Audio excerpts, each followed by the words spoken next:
Hey everyone, I never thought I'd be the guy telling a story like this. My name is Andrew. Jessica and I had been married 6 years, long enough that the rhythm of our life felt carved into the walls of our small two-bedroom house on the edge of the city. I worked long hours in logistics, coordinating shipments that crossed borders while I barely crossed the hallway some nights. She handled marketing at a mid-sized firm downtown, always coming home with stories about campaigns and deadlines. We didn't have kids yet. We'd talked about it in vague, hopeful terms, but life kept pushing the conversation further out. That Friday evening started like so many others. The kitchen smelled of garlic and rosemary from the chicken I'd put in the oven. Rain tapped against the windows, soft and steady, turning the streetlights into smeared halos. I was wiping down the counter when Jessica came downstairs, already dressed for her work thing. She looked different. Not dramatic, just noticeably more put together. Black dress I'd bought her 2 anniversaries ago, heels instead of flats, hair swept up in a way that exposed the curve of her neck. Lipstick a deeper red than usual. She caught me looking and smiled. That quick, practiced smile she used when she wanted something to pass without questions. "It's Emily's birthday gathering," she said, slipping her phone into her purse. "Just drinks at her place, maybe some music. Nothing big." Emily was her coworker, the one who always hosted. I'd met her once. Loud laugh, too much perfume. I nodded, told her to have fun, kissed her cheek. Her skin felt cool, like she'd already stepped outside in her mind. She left at 7:30. The house settled into quiet after the door clicked shut. I ate alone at the table, forks scraping ceramic, the oven fan humming overhead. By 11 I was on the couch with the TV low, some documentary about ocean currents I wasn't really watching. My phone stayed silent. No texts, no on my way messages like usual. Midnight passed. Then 1 a.m. The rain had stopped. The neighborhood was so still I could hear the refrigerator cycle on and off. I texted her once, "Everything okay?" and got nothing back. I told myself it was fine. People lose track of time at parties. Phones die.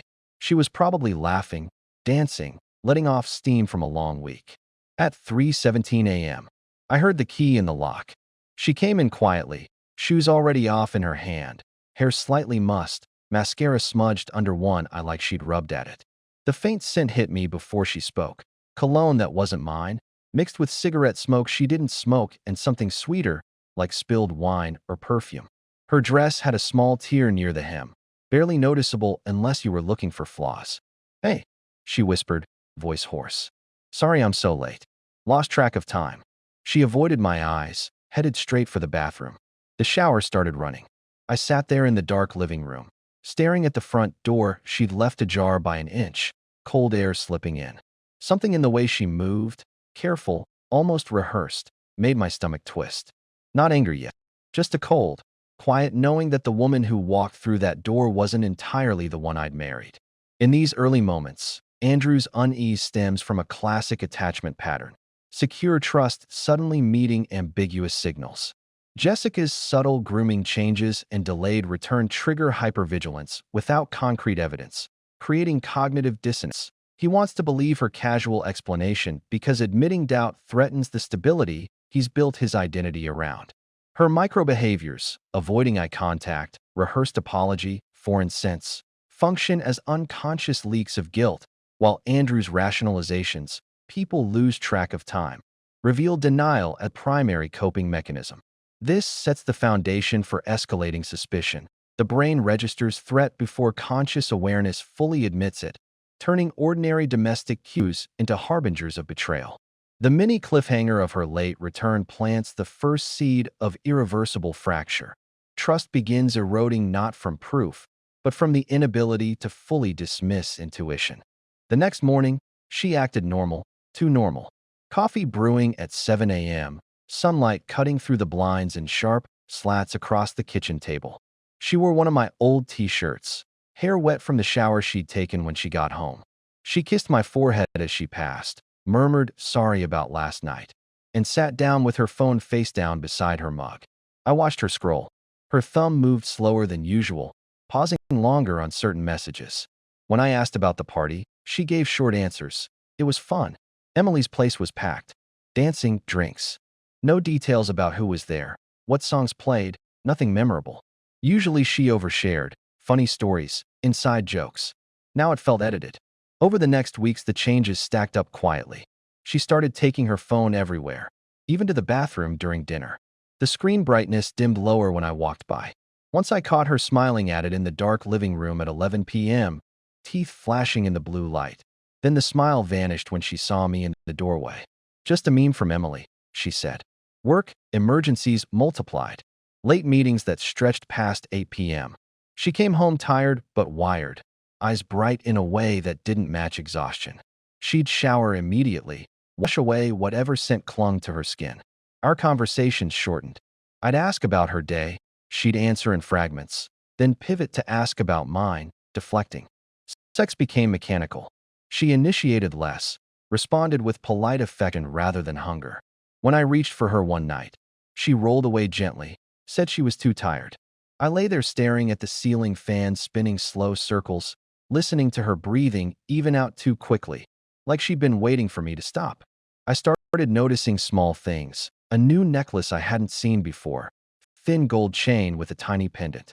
She said it was a gift from a client. A restaurant receipt in her coat pocket for two, dated a Thursday when she'd said she worked late. Team lunch, she explained when I asked. Voice light, but fingers tightening on the fabric. Cal noticed too. We'd meet for beers every couple weeks. He'd been my closest friend since college. One night at the bar, he asked straight, "Everything okay with Jess? She seems distant lately." I laughed it off. Just work stress. But the doubt grew roots. I found myself replaying moments. The way she'd flinch slightly when her phone buzzed near me. The new password on her laptop she hadn't mentioned changing. I told myself I was paranoid. Marriage had ups and downs. 6 years wasn't nothing. Then came the Saturday. She said she had to run errands all afternoon. She left at noon, came back after dark with grocery bags, but no receipts. Her hair smelled faintly of smoke again. When I hugged her, she stiffened, just for a second, before relaxing into it. That night, I couldn't sleep. I lay beside her, listening to her phone vibrate once under her pillow. She didn't reach for it. But in the silence, I felt the distance between us widen like a crack in ice, thin and spreading. I didn't know what was on the other side yet, but I knew I couldn't keep pretending the sound wasn't there. Jessica's increasing secrecy, phone guarding, edited stories, physical withdrawal, reflects guilt manifesting as avoidance and control behaviors, driven by fear of exposure and attachment to both her marriage and the thrill of the affair. Andrew's emotional swings between self-doubt and hypervigilance illustrate the corrosive power of ambiguity. Love fuels rationalization, just work stress, while fear sharpens perception of micro-cues, stiffen hug, missing receipts. These small actions compound psychological strain. Insomnia, obsessive replaying, turning trust into a fragile resource he's expending faster than he can replenish. The mounting red flags create a feedback loop. Her defensiveness heightens his suspicion prompts more guarded behavior from her. This stage marks the erosion of shared reality. Once intuition overrides evidence, denial becomes unsustainable, pushing him toward action. Suspicion turned active the week after that Saturday. I started paying attention in ways I never had before. I noticed her calendar app synced to our shared one showed coffee with client on a Tuesday afternoon, but she came home smelling faintly of bar lime and gin. Her gym bag stayed packed, but untouched for weeks. Credit card statements showed small charges at places we'd never gone together. A boutique hotel lounge, a wine bar downtown. The moral line blurred fast. Was looking at her phone betrayal? Or was staying blind worse? One night she fell asleep on the couch after dinner, phone beside her hip. Screen lit up with a notification, name, Tom, and a heart emoji preview. My pulse hammered. I waited until her breathing deepened, then gently lifted it. Password changed. Facial recognition only. I felt sick. Part shame, part adrenaline. Kyle offered help without me asking. If something's off, better to know, he said over coffee. He knew people from his security side gig. Discreet. No promises. He started by checking public traces. Tom matched a guy Emily followed on socials, a consultant, mid-30s, single, photos from events. One tagged Emily's birthday party, the same night Jessica came home at dawn. Kyle got access to a private album someone shared from that night. Photos loaded slowly on his laptop in a dim bar.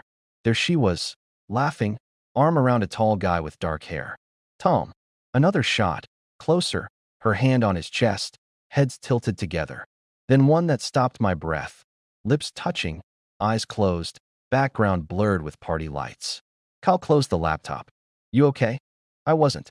I started tracking her location when she said she was at work late. Once she was at a residential address 20 minutes away. Another time, a park we'd walked in years ago. Red herrings kept me spinning.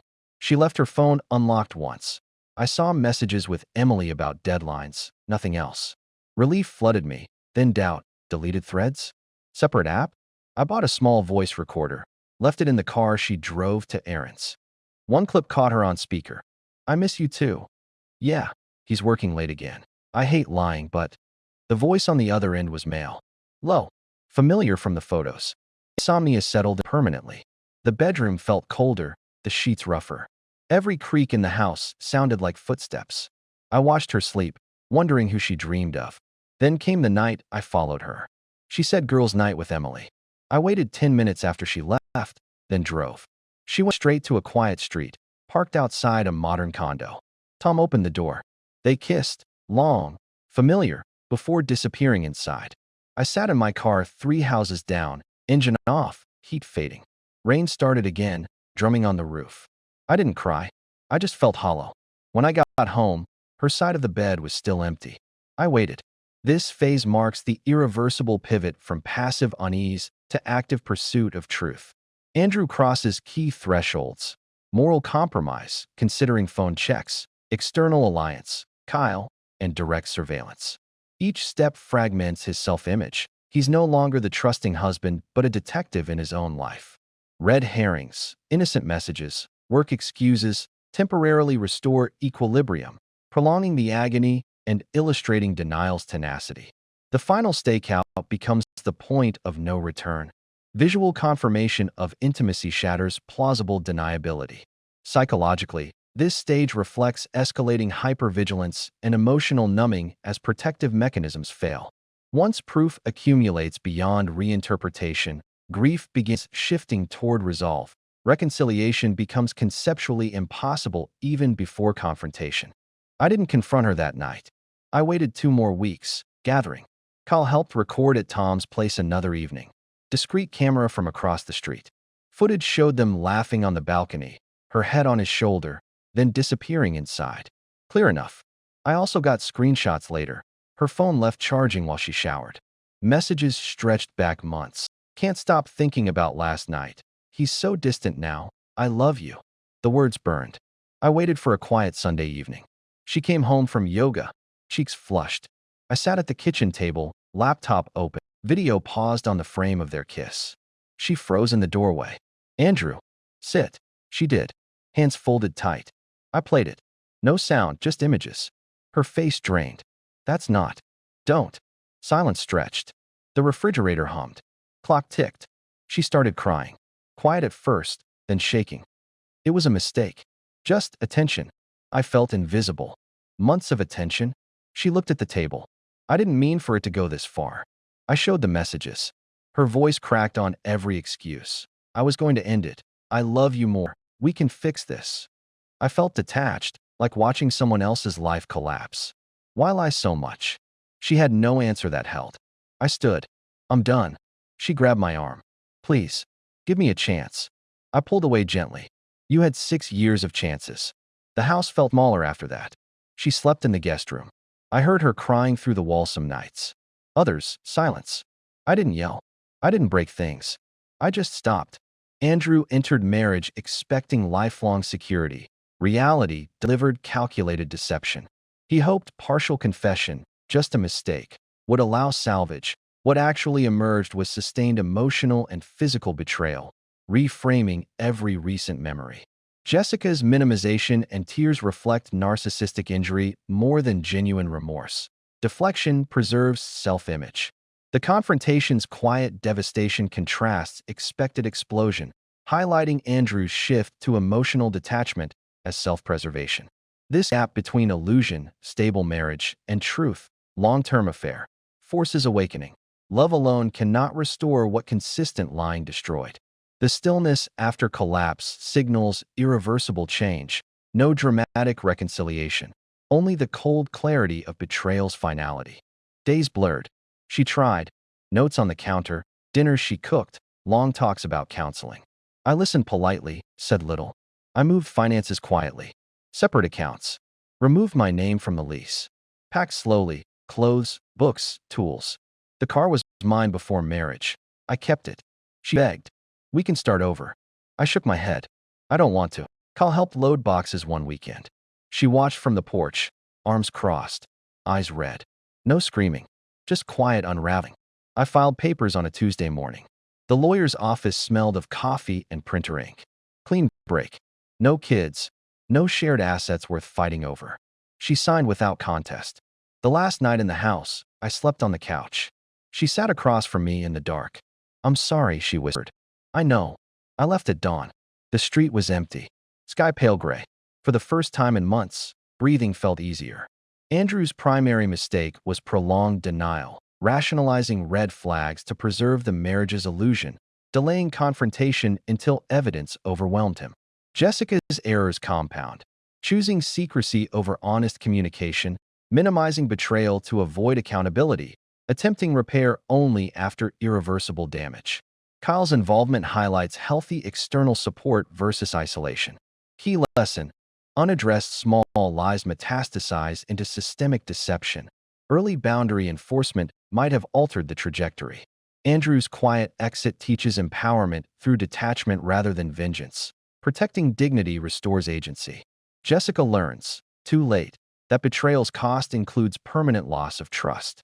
The arc underscores that self-respect demands action when intuition screams danger. 6 months later, I live in a one-bedroom apartment downtown. Simple, wood floors, big windows, morning light spilling across white walls. I wake early now. Coffee black, no sugar. I run along the river path most days, feet pounding pavement, lungs burning clean. I see Kyle often. We talk about everything except her. Work steady. I started lifting again. Weights clank in the small gym downstairs, grounding me. I don't date yet. Not ready. But the thought doesn't terrify me anymore. Sometimes I think about her. Not with anger, just distance. She moved to a place near Emily's. Last I heard, she was seeing someone new. I wish her no harm. I also wish her nothing. The house sold quickly. I walked through once before closing. Empty rooms echoing. Sunlight slanting across floors we'd chosen together. I felt nothing sharp. Just closure. I learned trust breaks fast, but rebuilds slowly. In yourself first. Small signs matter. Silence isn't peace. And walking away isn't failure. Sometimes it's the only way to remember who you were before. I lock the door behind me that final time, step into sunlight. For the first time in years, the day feels mine. This narrative traces the universal anatomy of betrayal. Initial trust eroded by accumulating secrets, intuition battling denial, inevitable collapse when evidence overrides illusion, and hard-won rebirth through detachment. Andrew's journey illustrates human blindness, how attachment patterns blind us to red flags, and resilience. Post-betrayal growth often emerges from the ashes of shattered expectations.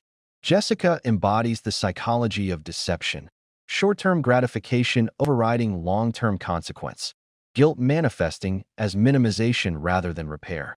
Broader insight: infidelity rarely destroys marriages alone.